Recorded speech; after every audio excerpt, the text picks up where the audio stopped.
Sure is beautiful.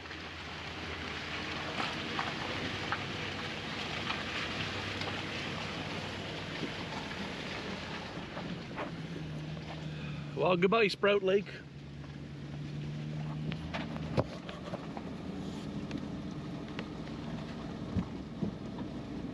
Okay guys, so we're at that other camping spot. So from where I was on Taylor Arm, that's on Sprout Lake, I'm heading towards Tofino. I went past the rest area, which is probably, I'm going to say 8 kilometers from where I got back up onto the highway, going towards Tofino. And then just on the other side of the rest area, we're talking like a kilometer, you come down a logging road. So now basically we're on the opposite side to where we were. Now we're not as far down the logging road. That's another story.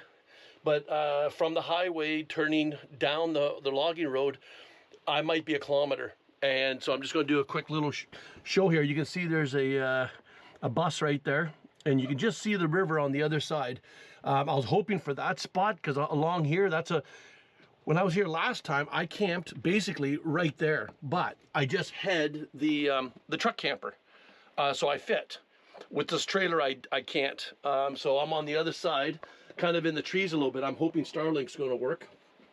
But yeah, I don't know how long. So this is a gravel road. In my mind, for some reason, I thought it was more mud, but no, it's not. It's actually gravel. So we had no problems getting in. But I hear a vehicle. Oh. Yeah, that's one thing we're going to notice here, guys, is the highway noise. Because basically the highway is just on the other side of the river. Yeah. The sad thing is right where I pulled off from the logging road to come into this area, there's about 4 campsites. Then you kind of drive down this little bit of a gravel road this way.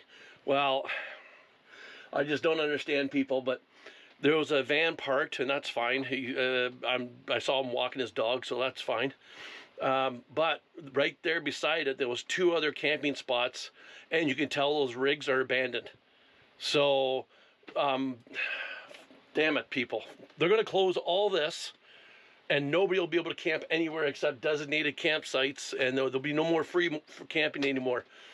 When we leave here, because I'm probably going to stay probably 2 days at max, head back into Tofino, Port Alberni, mainly because I'm going to run out of supplies by then. I think I got still about a half tank of water. But I'll show you those 2 campsites and you'll know exactly what I'm talking about. But anyways, it's a shame. Ooh. All right, guys. So it just finally stopped raining. I got here yesterday and it finally stopped raining here. So I thought I'd better come out here for like 5 minutes before it starts raining again. It's supposed to rain again. So this is where I'm tucked in right in here. And it poured last night. Did it ever pour? But as you can tell, this is a pretty sweet spot down here.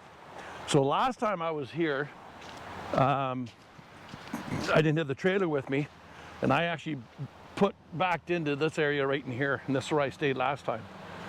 But as you can see, well, you probably don't even know it, but the river is up quite a bit. So there's the highway right out there, and you can see a waterfall straight through there. But she is nice and sunny right now. So when I got here, there was a bus right here, and they left about an hour ago. And I am basically the only one here. Now, when I came here yesterday, you could drive straight down this road here. But because of all the rain we got, now this is a part of the river. So I'm glad I didn't go down there. There was a bunch of people drove down there. So I came up here and I actually drove to the edge here, but there was actually a couple vehicles that drove along here and drove down. But if they're down there, they're not leaving until this water goes down. That's how much rain we got. And that's basically in 24 hours. This was all dry. So that's why, unless you are just in a 4-wheel drive or whatever, you just don't go down there.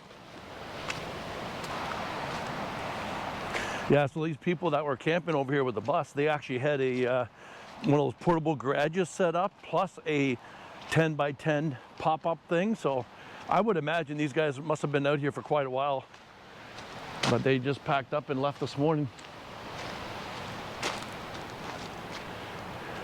All right, guys, when I was just walking around showing you everything, I decided to move. So I was on that spot over there in the trees, and now I'm parked here where the bus was parked. Just because out of my dinette window, this is now my view. So, perfect. This is the spot originally I wanted when I showed up here, but like I said, the bus was here, so. Anyways, now she's my spot.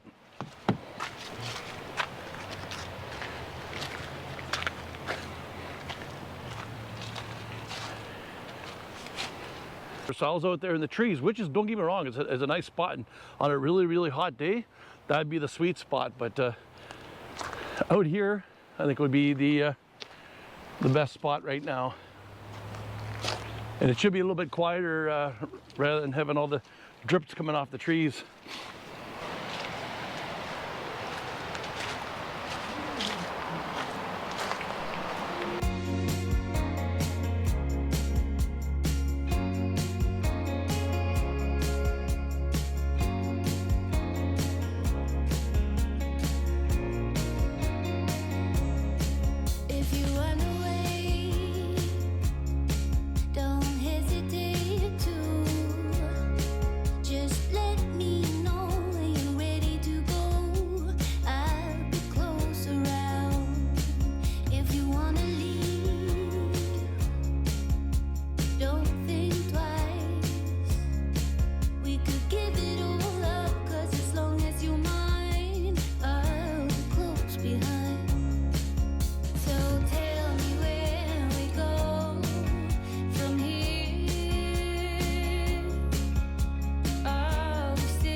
All right, guys, it's been 4 days here in this spot. It's actually, as you notice, it's not raining. So I just talked to Dan. I'm going to be heading back into Port Alberni, and we're going to go mushroom picking. So I am just packing up here. Got to take the blocks off the front of the truck, and we are going to be ready to go. There's a Edlo SUV right there. It showed up here around I don't know, 10 o'clock at night, and then around 1 in the morning, because I wasn't sleeping, a small pickup truck came in. He left about an hour ago. So anyways, we're gonna head into Port Alberni and go get some mushrooms. So you can see that that camper hasn't been moved for a while, and I guarantee if I come back here in the spring, it'll still probably be sitting there. Which is too bad, and this is what happens when they see stuff like that. They're gonna just close this place down, put blocks by the road and say, nope, she's done, guys. Anyways, there's nothing I can do about it. Well, guys, I'm back at Dan's place. So I left along the river, and as you can see, it's almost kind of sunny out. It rained yesterday, but the sun's actually out. But it wouldn't be me unless something happened. And here's what happened. For some reason, my inverter is not working. Now, when I was out on the river camping, it worked fine. So I used my inverter, like you guys know, if you've been following me. I got the batteries in the back, 640 amp hours of lithium. and I use the inverter. It's a 3,000 watt inverter, and I'll show you in a second, to heat up my hot water. I use it to make my coffee in the morning. Obviously, I use it for my Starlink. Sorry, my Starlink, and stuff like that. But I get to Dan's here and I plug in, and I had to do a little bit of repair on the cord there. As you can see, I put, that's the yellow right there. I put a new cap on it, but the cord's sticking through my window right now, and I have my Starlink plugged into it and my small charger on the batteries, because if I don't know if I told you guys this, my inverter is a 3,000 watt bypass inverter with a charger on it. So when I plug into shore, which is either power off the grid, which I was going to do here, or my generator, the inverter then turns into a DC charger, which puts a max of 90 amps onto my batteries. So because I can't charge my batteries, I'm still using 12 volts, obviously my TV and my lights and everything. I put my little trickle charger on there. It only puts out 7 amps, and that just holds it where it is. But, so anyways, that's the 3,000 watt inverter. It's a SunGold power. It's fed with parallel runs of 1/aught cable, which is good for 300 amps. And this right here is the control that's mounted on the inverter to turn it off and on. Or there's a remote one, which is mounted right here. And this is 99.9% of the time, this is the one I always use. So I tested, and you need the 12 volts on the inverter to be able to have it turned on to go with the AC. And that's the cables right there, AC in and AC out. I took it off thinking there might be a little 12 volt fuse on the other side of here. I can't see anything. And I do have 12 volts on the end of the terminals where they're bolted here. So if I take you to the back here, sorry, it's a bit of a mess here. There's that little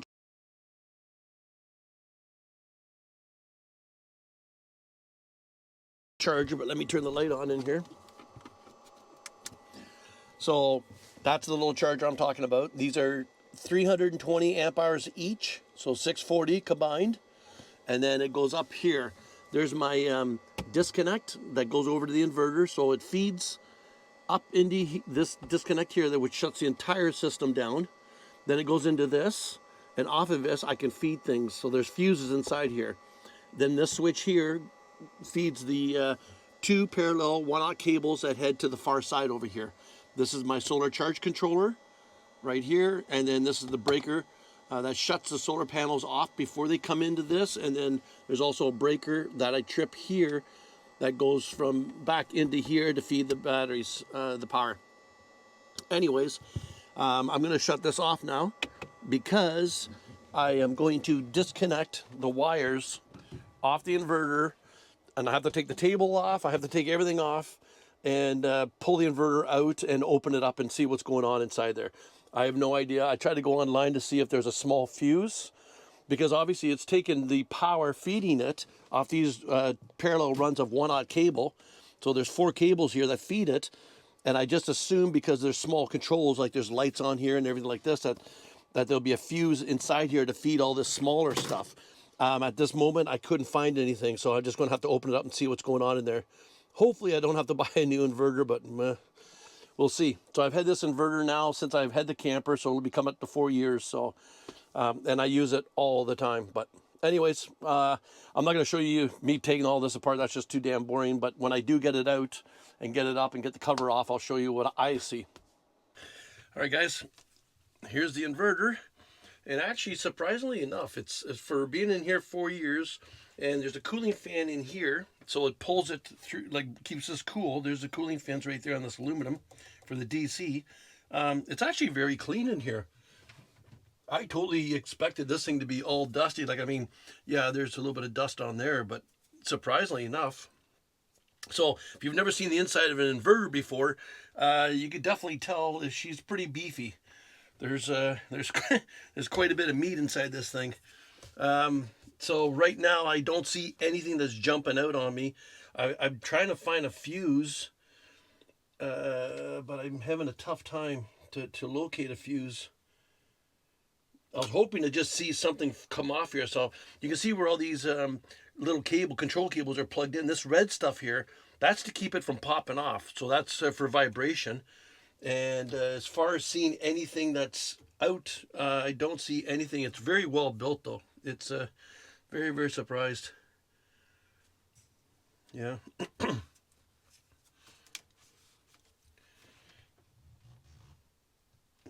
So let me do a little bit more research if I come across something that jumps out at me, but I'm just taking my time here to go over it. But yeah, as far as I'm concerned, that thing's actually very, very clean. Surprise! It actually surprised me, to be quite honest. All right, guys, I found the problem. So this gets mounted and it's on the outside there, and there's some display lights on there that tell you things, but there's this is the pot here for the DC output. So when I charge my batteries, it can go from 20 amps to 90 amps, and you control that pot. And then this one is the selector switch for what type of battery you have. And like I said, these are indicating lights. But if you look, I'm sure you can see it. If I go sideways, can you see right there and right there? So there's a little copper band that joins those two pins together. It broke, and I don't know. Is that any? Can you see that, guys? I think you might be able to see it. So I actually put power on this just by my little charger here, and took my alligator clips, and I just touched the alligator clips from this side to this side, and all the lights came on. So why that is like that, I'm not 100% sure yet. So I'm going to get a hold of the manufacturer and see about getting this board sent out. Hopefully it's not too much money. Who knows, but anyways, I'm going to get all the numbers off this thing and then give them a call, either a call or go to their website for troubleshooting or customer service, and see if I can't get a board like that mailed out here to Dan's place here. So if that's all the problem is, I can't see this board being too much.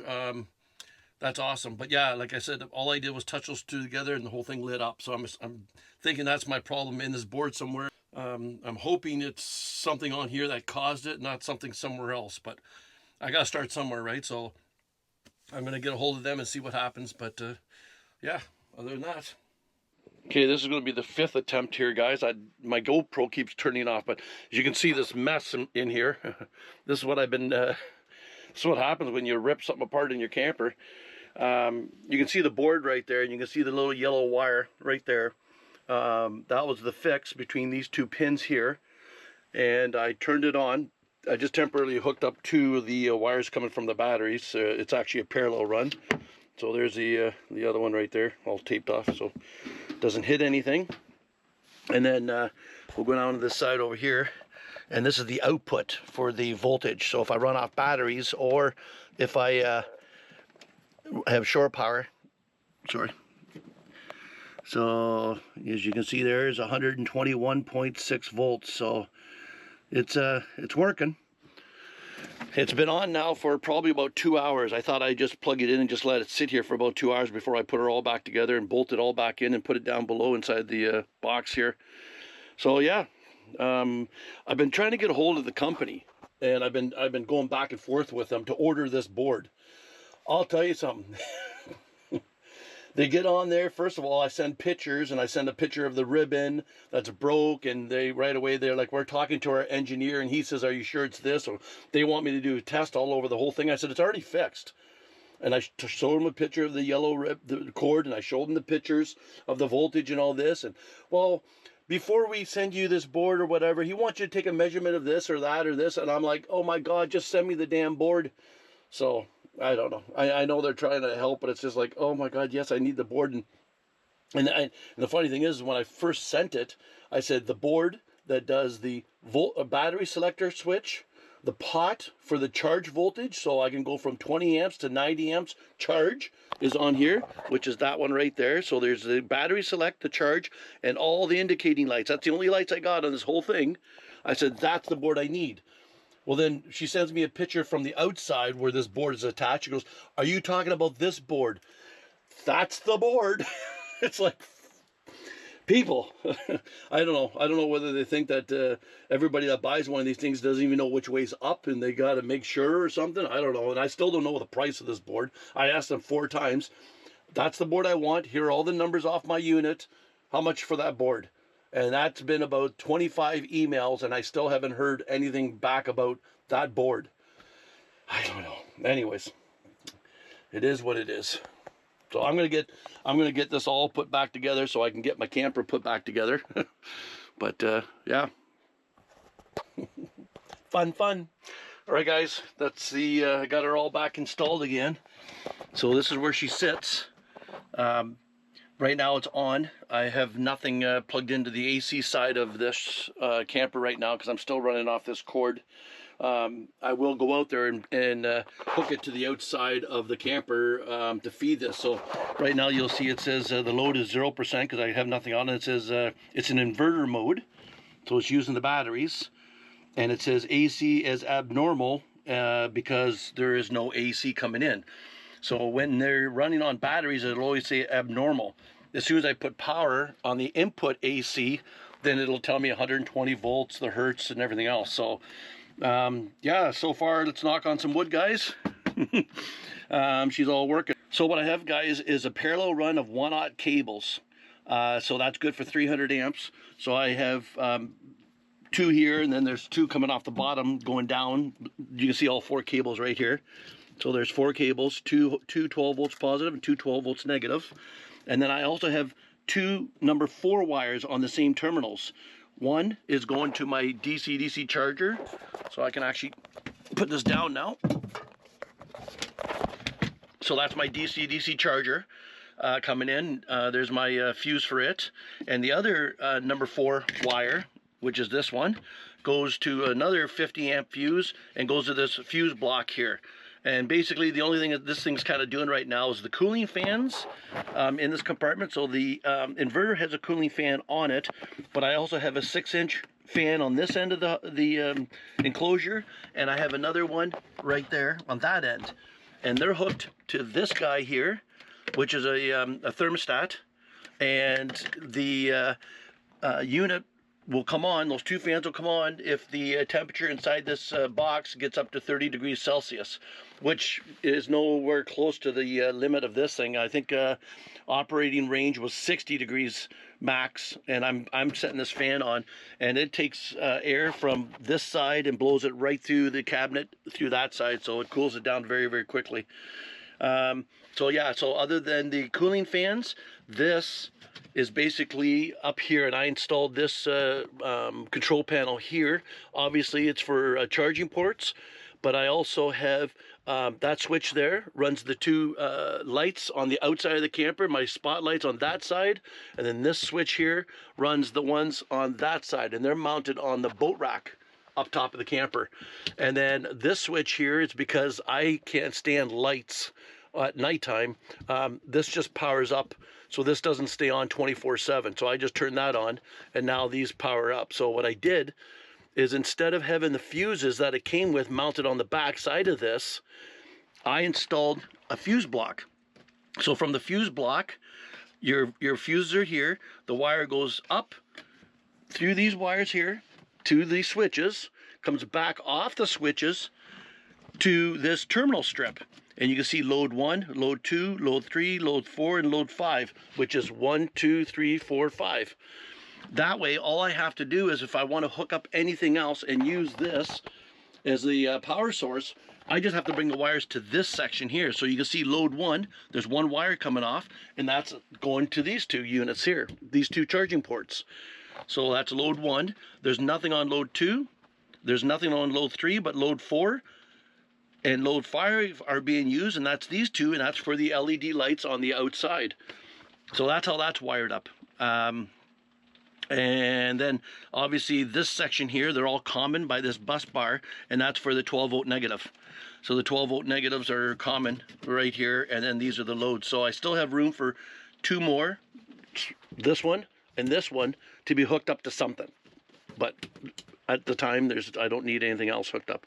So sorry guys, a bit of a long, so I anyways, this thing's hooked up now, so everything seems to be working on it. I have AC coming off. I have a, well, I guess I should have recorded today.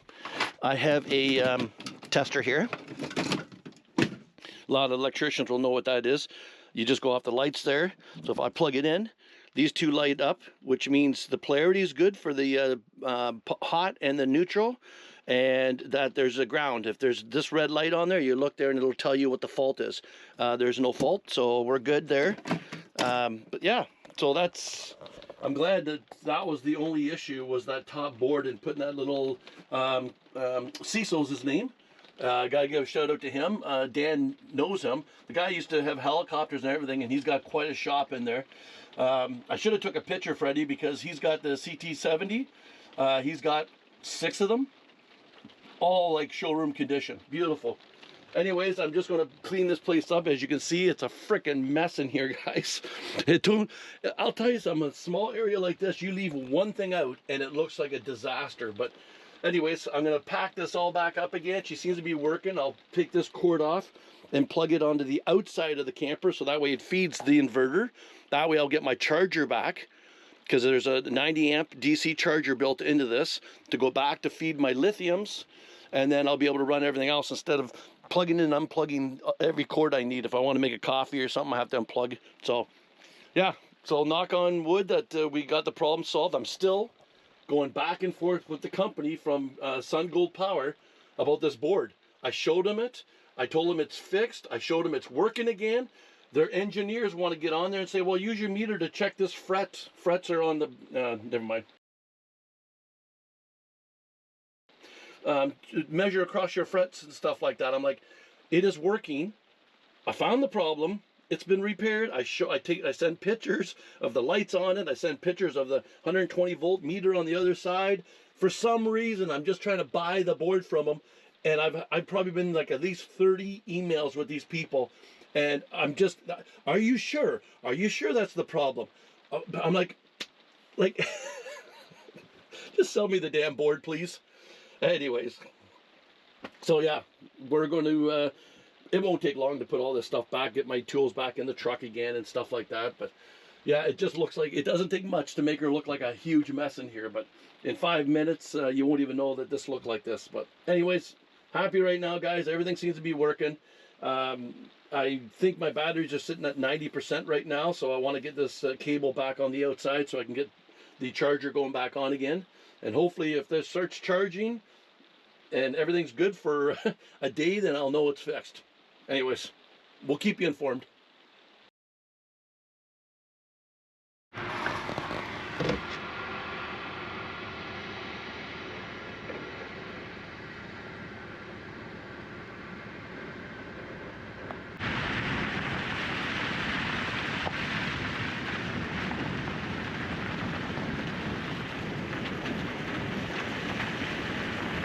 Continuous pile rocks on top to make it look like a man.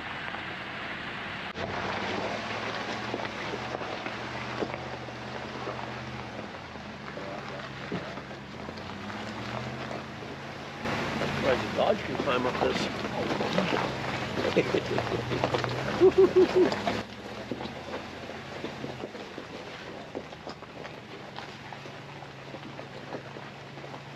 Jack's just trying to find a comfortable spot. Watch me under the light, so keep me in your sight, 'cause I can do this all night. You can call it what you want, I got something else in mind. Oh, if it's you I've been waiting for, I better make you worth my time.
I'm just leaving Dan's place, Dan and Brenda's place. I'm going to be going towards Pachina Bay. Now, there's been wildfires out here, and they've been closing the road for construction.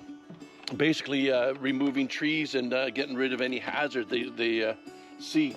Now, supposedly today is going to be alternating traffic, and I think the area that is closed is about 1.5 kilometers. So I'm hoping it won't be too much of a delay, but I'm going to hook up the trailer and go down to the house and get some water, and then we're heading out there. All I need really is some fuel. I don't really need anything else. I got enough groceries, so we'll go do that, and might wait for Dan to come home.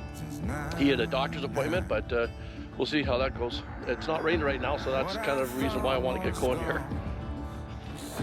So with that being said, guys, I think that's going to be it for this one. So, as always, be good, be kind, be careful. We'll see you down the road. Bye-bye. I think it's time for me to go.